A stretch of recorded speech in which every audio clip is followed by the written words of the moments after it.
कि कई बार शब्द और हमारी सोच दूरियां पैदा कर देती हैं,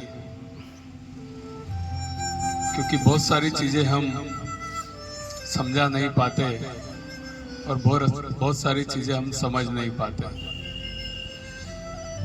आज की कहानी जो हमें हमारे जीवन में पॉजिटिविटी लाएगी, पॉजिटिव सोच को डेवलप करेगी। एक बहुत घना जंगल होता है और उस घने जंगल में एक वृक्ष होता है और उस वृक्ष का नाम होता है इच्छा पूर्ति वृक्ष।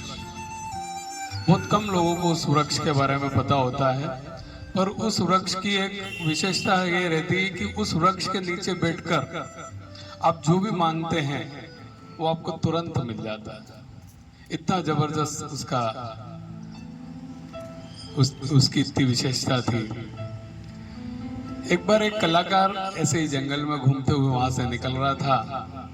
उसने सोचा पेड़ की छांव में बैठकर भोजन कर लूं। भोजन साथ लेके आया था वो।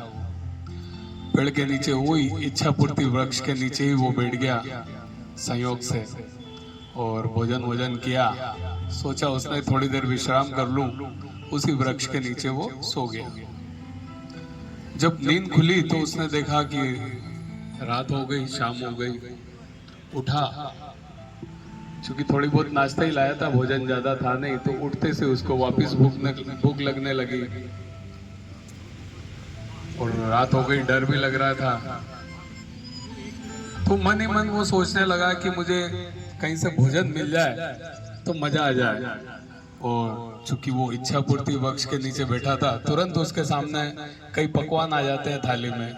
अरे चूंकि उसको भूख लगी होती है तो वो तुरंत पकवान खाना चालू कर देता है।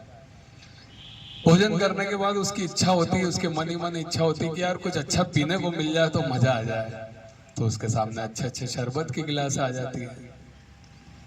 शरबत वरबत पीता है। उसके बाद सोचता है यार थोड़ी देर और तकिया वकिया मिल जाए आराम करने के लिए तो बड़ा मजा आ जाए।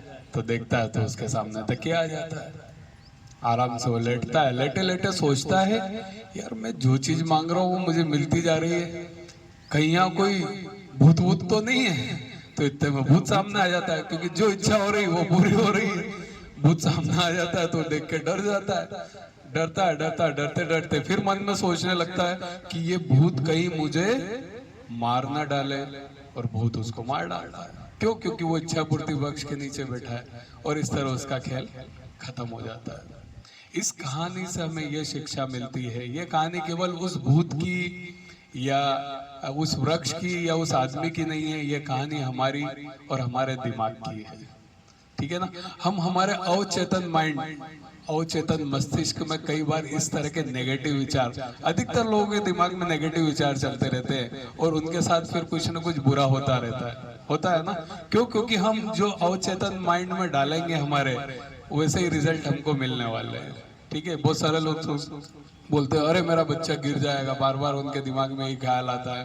बहुत सारे कहते हैं अरे बारिश हो रही है, हम भीगेंगे तो बीमार हो जाएंगे, और वाकई में वो बीमार भी हो जाते हैं भीगने पर, है ना? क्यों? क्योंकि वो ऐसा सोच लेते हैं मेरे धंधे में बहुत नुकसान हो जाएगा, मेरा ये हो जाएगा, मेरा वो हो जाएगा। जब हम ज्यादा नेगेटिव सोचते रहते हैं तो हमारे साथ फिर नेगेटिव होना चालू रहता है। क्यों? क्योंकि जो हम अवचेतन माइंड को, इस इच्छा रूपी वृक्ष कौन है हमारे शरीर में? हमारा अवचेतन माइंड। तो ये तो इच्छा रूपी वृक्ष है, जो अपन मांगेंगे वो देगा। हम नेगेटिव बोलेंगे तो नेगेटिव मिलेगा, पॉजिटिव बोलेंगे तो पॉजिटिव मिलेगा। तो जीवन का यही सार है कि भैया हमेशा पॉजिटिव सोचो, तो आपकी लाइफ में, आपके जीवन में फिर सब कुछ पॉजिटिव होने लग जाएगा।